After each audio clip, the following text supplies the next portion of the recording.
Bible పల్లె పడతాం. పఠింప శ్రేష్ఠ గ్రంథము బైబిల్, పఠింప శ్రేష్ఠ గ్రంథము బైబిల్, అనుదినము పఠించిన ప్రేమతోడ నడుపును, ఓ పఠింప శ్రేష్ఠ గ్రంథము బైబిల్. దీని వాక్యంలో నుండి ఆరాధన కొరకై ఒక చిన్న భాగాన్ని మనం పరిశీలన చేస్తాం. ఆరాధన కొరకై ఒక చిన్న భాగాన్ని మనము ఈ రాత్రి కాలంలో ధ్యానము చేస్తాం.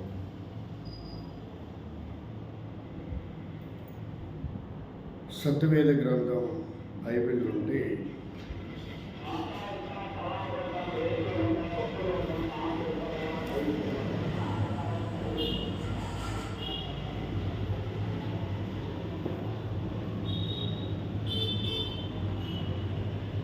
ప్రకటన గ్రంథం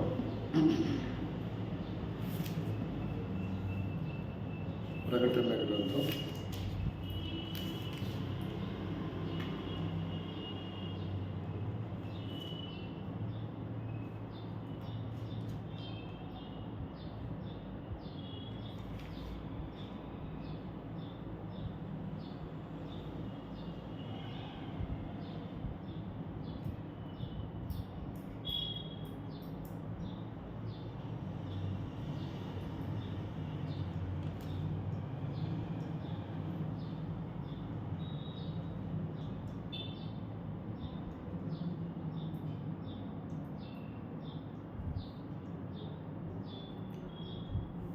'చూస్తే మనం దేవుని వాక్యంలో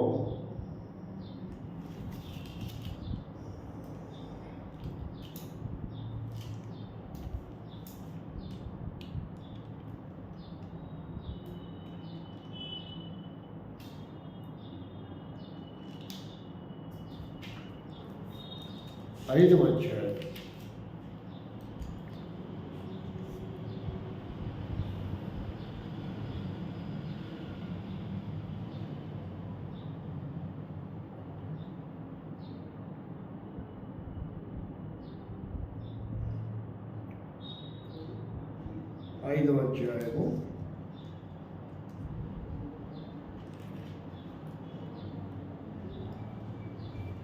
9వ వచనాలను మనం చూద్దాం. 9వ వచనం, 10వ వచనం. ఈ పాత్రలు పరిశుద్ధుల అక్కడ నుంచి కాదు, నిలువు గీత కానీ చదవాలి. ఆ పెద్దలు ఎక్కడైతే నిలువు గీత ఉంటుందో దాని కుడివైపులో ఉన్న వాక్యం చదవాలి. గుర్తుపెట్టు.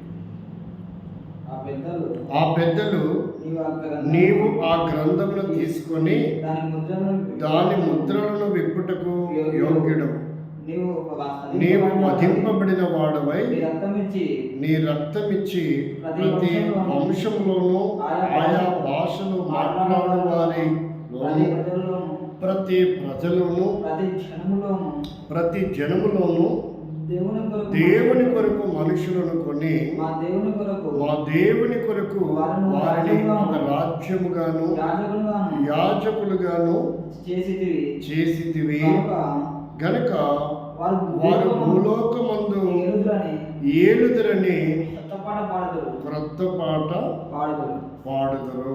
13వ వచనం, 12వ వచనం. వారు వధింపబడిన గొర్రెపిల్ల శక్తియు ఐశ్వర్యమును జ్ఞానమును బలమును ఘనతయు మహిమయు స్తోత్రమును పొందు నరుకుడని గొప్ప శబ్దముతో చెప్పుచుండిరి. జీవగల తండ్రి, ఈ వాక్య భాగం మా వెనుకడిలో దేవునికరంగా చేయమని, ఆరాధన కొరకు కొన్ని మాటలు ప్రభా మీరు నాతో మాతో చేర్చిన వారితో మాట్లాడండి, శబ్దంతరంగా వినేవారితో కూడా మాట్లాడమని, మా హృదయాలను ఆరాధనతో నింపమని, ఎందుకు నేను స్తుతించి ఆరాధించాలో ప్రభా మేము గ్రహించగలిగినట్లుగా సహాయం చేయమని యేసుక్రీస్తు నామములో స్తుతించి ప్రార్థిస్తుంటున్నాం తండ్రి, ఆమేన్. ఇక్కడ ప్రకటన గ్రంథములో ఉన్న ఈ మాటలను మనం పరిశీలన చేస్తే ఇక్కడ కొంతమంది మనుషులు ఉన్నారు. ఇక్కడ కొంతమంది మనుషులు ఉన్నారు. వారు ఏమని నిర్ధారణ చేసుకున్నారంటే, వారు నిర్ధారించుకున్నటువంటి విధానం భూలోకంలో జీవిస్తున్నటువంటివి కాక పరలోకము యొక్క విధి విధానములను కూడా వారు ఇక్కడ గ్రహించినట్లుగా మనకు అర్థమవుతూ ఉంది. వారి యొక్క జీవితము, వారు ఏమని మాట్లాడుతున్నారు అంటే, వారు మాట్లాడుతున్న విధానము 4వ అధ్యాయంలో 4వ వచనం, సింహాసనము చుట్టూ 24 సింహాసనములుండెను. ఈ సింహాసనముల యందు 24 పెద్దలు తెల్లని వస్త్రములు ధరించుకొని తమ తలల మీద సువర్ణ కిరీటములు పెట్టుకున్న వారై కూర్చుండిరి. అంటే ఇది ఎక్కడ జరుగుతున్న విషయం? భూమి మీద జరిగే విషయము కాదు. భూమి మీద యేసుక్రీస్తు ప్రభు సింహాసన ఆసీనుడైనట్టుగా భూమి మీద సింహాసనం చుట్టూ 24 సింహాసనములు ఉన్నట్టుగా మనకి ఎక్కడ కూడా కంటికి కనపడవు. అంటే ఇది ఎక్కడ ఉన్నటువంటి సంగతి అని అర్థమవుతుంది? పరలోకములో ఉన్న సంగతి. ఇది ఎక్కడున్న సంగతి? పరలోకములో ఉన్న సంగతి. వారందరంట ఏం చేశారు? ఆ 24 పెద్దలు ఎవరు? వారు ఆ సింహాసనాసీనుడైనటువంటి ఎవరైతే దేవుడు ఉన్నాడో, ఆ సింహాసనాసీనుడైనటువంటి ఆ జీవము కలిగినటువంటి దేవుణ్ణి వారు ఏం చేస్తున్నారంటే 4వ అధ్యాయం 10-11 వచనములలో ఈ 24 పెద్దలు సింహాసనమునందు ఆసీనుడై ఉండువాని ఎదుట సాగిలపడి యుగయుగములు జీవించుచున్న వానికి నమస్కారము చేయుచు, ప్రభువా మా దేవా, నీవు సమస్తమును సృష్టించితివి, నీ చిత్తమును బట్టి అవి ఉండెను, దానిని బట్టి సృష్టింపబడిన గనుక నీవే మహిమ ఘనత ప్రభావములు పొంద నరుకుడవని చెప్పుచు తమ కిరీటములను సింహాసనము ఎదుట వేసిరి. సింహాసనం ఎదుట కిరీటం వేశారంటే అర్థమైంది. కిరీటం అంటే అధికారాన్ని చూపిస్తుంది. కిరీటం అంటే ఏంటిది? ఇక్కడ కిరీటం అని రాయబడింది, కానీ మకుటము అని పిలవాలా. వాస్తవంగా దాన్ని ఏమని పిలవాలా? మకుటము. కాబట్టి అధికారాన్ని చూపిస్తుంది. ఆ మకుటము లేక ఆ శిరస్త్రాణము లేక ఆ కిరీటము దేన్ని చూపిస్తుంది? అధికారాన్ని చూపిస్తుంది. ఎప్పుడైతే అధికారాన్ని మనం చూస్తే భూమి మీద కూడా అధికారము కనబడతా ఉంది. ఏంటి ఆ అధికారం అంటే, అధికారి అయిన దేవుణ్ణి అధికారపూర్వకంగా స్తుతించటం, సేవించటం, ఆరాధించటం కూడా ఒక భాగ్యం. ఇస్లామీ సహోదరులు చూస్తే ఆ కరుణామయుడు అపార కృపాసీనుడైనటువంటి ఆ దేవాది దేవుణ్ణి వారు తల మీద టోపీ పెట్టుకొని ఏం చేస్తారు? ఆరాధన చేస్తారు. యూద మతనిష్ట కలిగిన వారు కూడా తల మీద టోపీ పెట్టుకొని ఏం చేస్తారు? దేవుణ్ణి ఆరాధిస్తారు. గుంటూరు జిల్లాలో నాకు ఒక ప్రాంతం పరిచయం. అక్కడ 40 నుండి 45 కుటుంబాలు యూదులు నివసిస్తున్నారు. వారు బైబిల్ చదివేటప్పుడు తల మీద టోపీ పెట్టుకొని చదువుతారు. తల మీద టోపీ పెట్టుకొని తోరా అని పిలుస్తారు. వారు దాన్ని ఏమంటారు? ధర్మశాస్త్రములు చదివేటప్పుడు తల మీద టోపీ పెట్టుకునే చదువుతారు. లేదు అంటే టోపీ కర్చీఫ్ కట్టుకునైనా చదవాలి. స్త్రీలు కాదు, బ్రదర్సే. సిస్టర్స్ కాదు అలా చదివేది, బ్రదర్సే. అంటే యూదుల మత ఆచారము తోరా ధర్మశాస్త్రమును గ్రంథములు చదువుతున్నప్పుడు తల మీద టోపీ కానీ కర్చీఫ్ కానీ పెట్టుకొని చదవాలి. ఇస్లామీ సహోదరులు కూడా ఖచ్చితంగా మసీదుకి వెళ్ళేటప్పుడు ఎప్పుడు టోపీ పెట్టుకున్నటువంటి సహోదరుడు ఏం చేస్తాడు, మసీదులోకి వెళ్ళేటప్పుడు ఖచ్చితంగా తల మీద టోపీ పెట్టుకొని వెళ్తాడు. ఇకపోతే ఇంకా మనం గమనిస్తే కల్చర్లో మూడవదిగా చూస్తే సిక్కు మసీదులు కూడా పురుషులు ఏం చేసుకుంటారు, తల మీద బాగా కట్టుకొని ఉంటారు. వారు తల దూకున్నట్టుగా బయట ఎక్కడ కనపడరు మనకి. ఎప్పుడు తల మీద పాగ ఉంటుంది వాళ్ళకి, తల మీద పాగ ఎప్పుడు వారు తీయరు. అంత మాత్రమే కాదు, ఇంకా మనం పరిశీలన చేస్తే నార్త్ ఇండియాలో పాతకాలం వారు నెహ్రూ ఆ కాలం వాళ్ళని మనం చూస్తే ఈ రోజుకి పెద్దవాళ్ళు మహారాష్ట్రలో నార్త్ ఇండియాలో చాలామంది తల మీద తెల్లని టోపీ, వారు ముస్లిమ్స్ కాదు. కానీ కొన్ని ఆచారాలు ఉన్నాయి.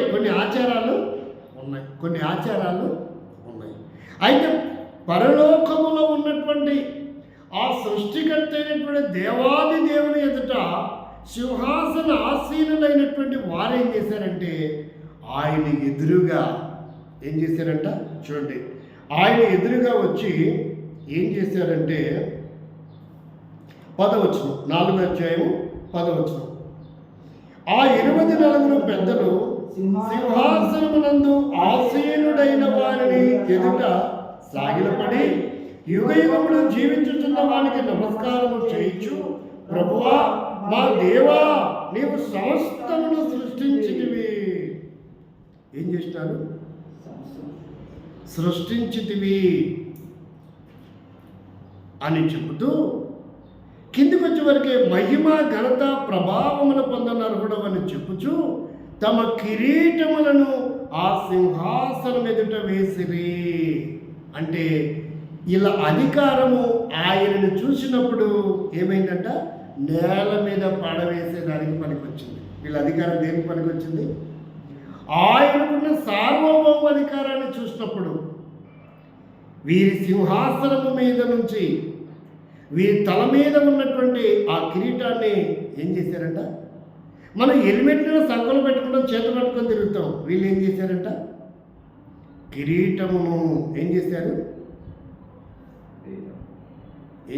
కిరీటమును నేల మీద పాడేశారు.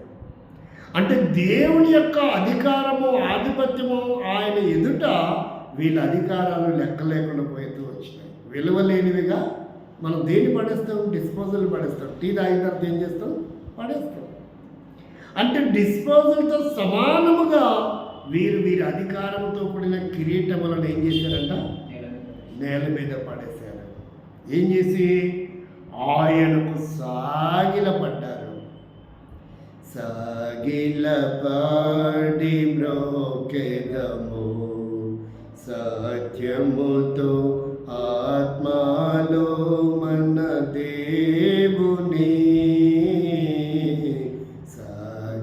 సాగిలపడి మ్రోకెదము. అంటే వారు ఆయన యొక్క గొప్పతనం అధికారం చూసినప్పుడు, సార్వభౌమ అధికారం అంట. ఆయన అధికారం ఏంటిది, ఆయన అధికారంతో పోల్చుకుంటే మనిషి ఏ పాటి వాడు. పరలోకములో ఉన్నటువంటి శరాపులు చూడండి, యెషయా గ్రంథం 6వ అధ్యాయం 3వ అధ్యాయం 6వ వచనం. ఇంకా ఎవరెవరు ఆయన పూజించి సాగిలపడి ఆయనకు ఆరాధించారు. 24 పెద్దలు వారి సింహాసనములను నేల మీద పాడేసి ఆయన్ని ఆరాధిస్తూ వచ్చారు, పూజిస్తూ వచ్చారు. 3వ అధ్యాయం 6వ వచనం. ఒకడు 6వ అధ్యాయం 3వ వచనం చదవండి. వారు సైన్యములకు అధిపతి యెహోవా పరిశుద్ధుడు అని సర్వలోకము ఆయన మహిమతో నిండి ఉన్నదని గొప్ప స్వరముతో గాన ప్రతిగానములు. ఏ స్వరం అంట, గొప్ప స్వరముతో. సర్వలోకము, ఒక పరలోకమే కాదు, సర్వలోకమానికి ఆయన అధిపతి, సర్వలోకాధికారి అయ్యాడు ఆయన. అందుకనే ఆ కెరాపులు శరాపులు, ఆ దేవదూతలు దేవుణ్ణి పరిశుద్ధుడు పరిశుద్ధులని గాన ప్రతిగానములు చేస్తూ ఆయనని 2 రెక్కలతో ఎగురుతూ, 2 రెక్కలతో ముఖం కప్పుకొని, 2 రెక్కలతో కాళ్ళని కప్పుకొని వారు ఎగురుతూ ఉన్నటువంటి విధానం. అంటే ఆయన ఎదుట కాళ్ళు కానీ ముఖము తేజస్సు కానీ చూడటానికి వారికి ఆ శక్తి చాలని పరిస్థితుల్లో ఆయన గొప్పతనాన్ని, ఆయన పరిశుద్ధతను వారు చూడలేకపోతూ వచ్చారు. అందుకనే పరిశుద్ధుని గాన ప్రతిగానములు చేయించు వచ్చారు. ఇంకా దేవుని స్తుతించిన వారు ఎవరో తెలుసా? నిర్గమాకాండం. ఆయన సేవించి పూజించినటువంటి వారు చూస్తే నిర్గమాకాండం 15వ అధ్యాయము 11వ వచనం. 15వ అధ్యాయము 11వ వచనం. వారు ఐగుప్తు చెర నుంచి విడిపించబడిన తర్వాత వారు ఎర్ర సముద్రంలో మరణించకుండా ఎర్ర సముద్రాన్ని దాటించిన తర్వాత యెహోవా వేలుపులలో నీ వంటి వాడెవడు?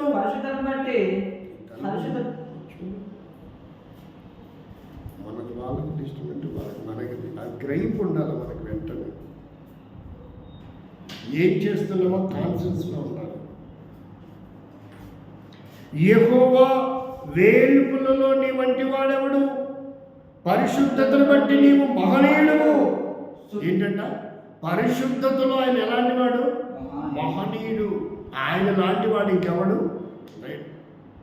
పరిశుద్ధతను బట్టి నీవు మహనీయుడవు, స్తుతి కీర్తనను బట్టి నీవు పూజ్యుడవు, అద్భుతములు చేయువాడువు, నీ వంటి వాడు ఎవడు అంటే ఆయన పూజ్యనీయుడు, పూజకు అర్హుడు. కాబట్టి ఆయన్ని పూజించి సాగిలపడి ఆరాధించవలసినటువంటి అవసరత. ఇక్కడ దాదాపు 1,000,000 మంది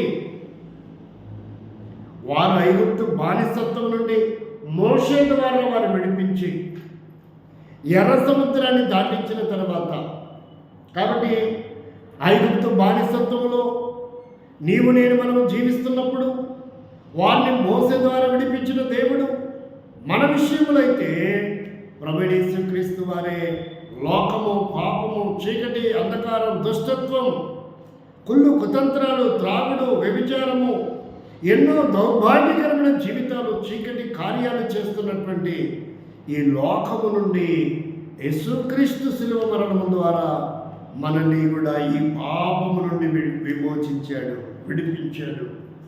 సంఘ క్రమంలోనికి, సహవాసంలోనికి తీసుకొచ్చాడు. వారిని ఎర్ర సముద్రాన్ని దాటించిన దేవుడు మనము లోకము, పాపపు ఇచ్చల నుండి మనల్ని ప్రత్యేకపరిచాడు. కాబట్టి వారు ఆయన స్తుతించి ఆరాధించినట్టుగానే మనము కూడా ఆ జీవము గల దేవుని, ఆ పరిశుద్ధుడైన దేవుణ్ణి, ఆ మహనీయుడైన దేవుణ్ణి పెద్దలు దేవుణ్ణి స్తుతించి ఆరాధించారు, దూతలు స్తుతించి ఆరాధించారు, మన పితరులు కూడా స్తుతించి ఆరాధించారు.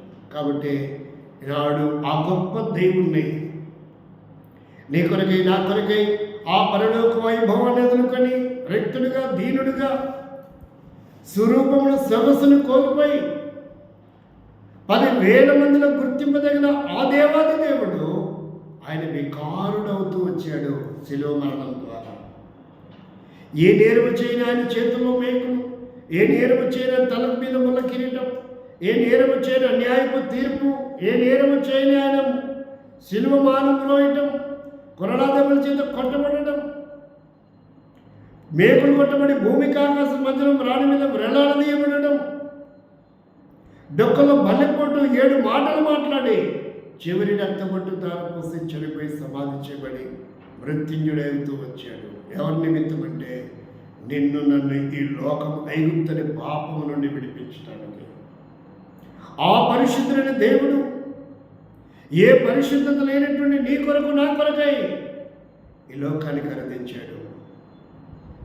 కనుక మరియ ద్వారా యేసుక్రీస్తు నామధారుడిగా ఈ లోకములో అవతరించి ఈ శిలువ యాగాన్ని జరిగించి మన పాపములు పక్షవాలన చేయడం నిమిత్తమై ఆయన చివరి రక్తపొట్టు ధారపోసిన విధానం. కాబట్టి మనం ఆయన ఏం చేయాలంట? స్తుతించి ఆరాధించాలి. దేవుని వాక్యం చెప్తుంది, కీర్తన గ్రంథం 120వ కీర్తనలో చూస్తే 120వ కీర్తనలో ఒక అద్భుతమైన మాటను రాయించి పెట్టాడు. కీర్తన 120లో చూస్తే 3వ వచనం 4వ వచనం, మోసకరమైన నాలుక ఆయన నీకేమి చేయను, మోసకరమైన నాలుక ఆయన నీకేమి చేయను. నాలుకతో మాట్లాడుకుంటున్నాడు. మోసకరమైన నాలుక ఆయన నీకేమి చేయను. ఇంతకంటే గొప్ప అధికముగా ఏమంటున్నాడు? ఇంతకంటే గొప్ప అధికముగా, ఇంతకంటే గొప్ప అధికముగా నీకేమి చేయను, నీకేమి చేయను. 100 నిప్పులతో కూడిన ఏంటంట? 2వ వచనం, యెహోవా అబద్ధమాడు పెదవుల నుండి మోసకరమైన నాలుక నుండి నా ప్రాణమును విడిపించుము. లోకంలో ఏముందంట? మోసాలు, అబద్ధాలు, అక్రమాలు, అన్యాయాలు. ఇలాంటిది మన జీవితం. దానికి ప్రతిఫలముగా మరణము, నరకానికి పాత్రలు మనం. ఎలాంటి వారమంట? అబద్ధములాడే పెదవులు గలవారు, మోసకరమైన నాలుక కలిగినటువంటి వారు. మరణమునకు మనము పాత్రలము. అలాంటి స్థితిలో ఉన్న నిన్ను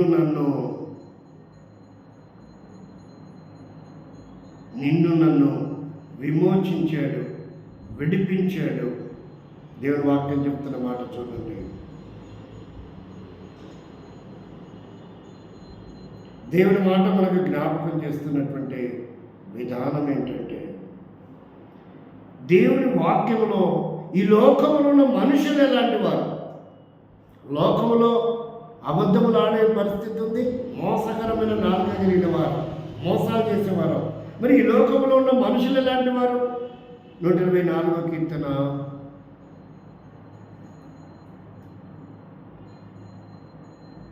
2వ వచనం 3వ వచనం, వారి ఆగ్రహము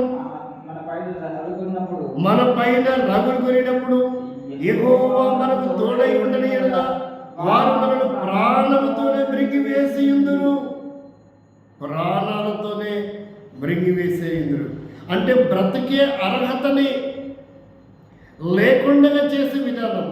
బ్రతికే అర్హత ఏంటంటే, బ్రతికే అర్హత ప్రాణంతోనే మృంగివేయటం. ప్రాణంతో మృంగివేసేది ఎవరు? ఎవరు ప్రాణంతో మింగివేయబడ్డారు? ఫర్ ఎగ్జాంపుల్గా మనం ఆలోచిస్తే ప్రవీణ్ పగడాల గారు, ఆయన ప్రాణమును ఏం చేశారు? తీశారు. ప్రాణం పోయింది. దానికి పోలీసు యంత్రాంగము, ప్రభుత్వ నాయకులు, ఆయన మందు తాగి డ్రైవింగ్ చేసి డ్రంక్ అండ్ డ్రైవ్ ద్వారానే యాక్సిడెంట్లు అయి మరణించాడని చెప్పిండొచ్చు. కానీ ప్రాణమైతే పోయింది. కారణం ఏదైనా అయిండొచ్చు. అతను హత్య చేశారా, మర్డర్ చేశారా పక్కన పెడదాం. మందు తాగాడా, డ్రైవింగ్ చేశాడా, చచ్చాడా పక్కన పెడదాం. ప్రాణమైతే పోయింది. ఎందుకంటే బ్రతుకున్నప్పుడే నిన్ను చంపుతాము, నరుకుతాము అని ఏమంట బెదిరింపు కాల్స్ కూడా బెదిరించిన వాళ్ళే చంపారు, లేక అది దేవుడే తన మహిమ కొరికే అలా జరిగించాడో, లేక అది రోడ్డు యాక్సిడెంట్ వల్లనే జరిగిందో మనకైతే తెలీదు. ఖచ్చితంగా దేవునికైతే తెలుసు. కానీ ప్రాణమైతే ఏమైంది? పోయింది. ప్రాణమైతే పోయింది. తిరిగి వస్తుందా? ఎన్ని కోట్లు పెట్టినా తిరిగి మరలా ఆయన సశరీరుడుగా ఈ భౌతికాయంతో ప్రవీణ్ పగడాల గారిని మనం చూడగలమా? ఇక లేదు. భూమి మీద మనం ఆయన్ని చూడలేము. దేవుని కొరకు నీతిగా, భక్తిగా, ప్రతిష్టంగా, పవిత్రంగా జీవిస్తే, దేవుని చిత్తం జరిగిస్తే, ఒకవేళ ఏదైనా తరుణం ఉంటే పరలోకంలో చూస్తామేమో కానీ భూమి మీద చూసే అవకాశం అయితే లేదు. కాబట్టి ప్రాణంతోనే మృంగి వేసేవారు మధ్యలో మనం జీవించాం. ఎలాంటి వారు? ప్రాణాలతోనే మనల్ని మృంగేస్తారు. కాబట్టి ఇలాంటి స్థితిలో ఉన్న దేవుడు మనల్ని విడిపించాడు. ఇలాంటి స్థితిలో ఉన్న మనల్ని దేవుడు ఏం చేశాడు? వారి ఆగ్రహం నుండి, వారి కోపము నుండి, వారి కోరల నుండి, వారి ఉచ్చుల నుండి దేవుడు మనల్ని తప్పించాడు. లోకము నుండి, లోక ఆశల నుండి, లోక కార్యకలాపాల నుంచి మనల్ని విమోచించాడు, విడిపించాడు. కాబట్టి మనము ఆ దేవుని ఏం చేయాలా? స్తుతించి ఆరాధించాలి. స్తుతించి మరణానికి పాత్రులమైన మన జీవితంలో గొప్ప రక్షణ కలిగించడమే కాదు, అగ్ని కూడా తప్పించడమే కాదు, వారి ప్రాణమును చేయబడి స్థితిలో నుంచి మనల్ని కాపాడమే కాదు. 126వ కీర్తన 2వ వచనం చదవండి. ఇంకా ఏం చేశాడు? 2వ వచనం 3వ వచనం. 126వ కీర్తన 2వ వచనం 3వ వచనం. మనము కలగన్న వారి వలె ఉంటిమి, మన నోటి నిండా నవ్వుండెను, మన నాలుక ఆనంద గానముతో నిండి ఉండెను. ఒకప్పుడు ఎలా ఉండేదంట? మోసకరమైన నాలుక. ఇప్పుడు ఏమైందంటే ఆనందగానముతో నింపబడింది మన నాలుక. తర్వాత చెప్తున్నాడు, అప్పుడు యెహోవా వీరి కొరకు గొప్ప కార్యము చేస్తునని అనుడు చెప్పుకుంటారు. కాబట్టి నీ జీవితంలో యెహోవా మన కొరకు గొప్ప కార్యము చేసి ఉన్నాడు. మనము సంతోషభరితులమైతిమి. కాబట్టి మన జీవితంలో ఎవడు చేయని ఆ కార్యము 149వ కీర్తన 9వ వచనంలో చెప్తాడు. ఎవడు చేయలేని కార్యం చేశాడంట దేవుడు మన కొరకు. ఎవడు చేయలేనటువంటి కార్యం ఏ ప్రభుత్వాలు చేయలేవు, ఏ బంధువులు చేయలేరు, ఏ స్వచ్ఛంద సంస్థలు చేయలేవు, ఏ నాయకులు చేయలేవు, ఏ ట్రస్ట్ వారు చేయలేరు, ఏ కులము, గోత్రము, వంశము చేయలేనిది ఎవరు చేశారంట? చదవండి 49వ కీర్తన 9వ వచనం. కీర్తన 49:9. 49వ కీర్తన 9వ వచనం.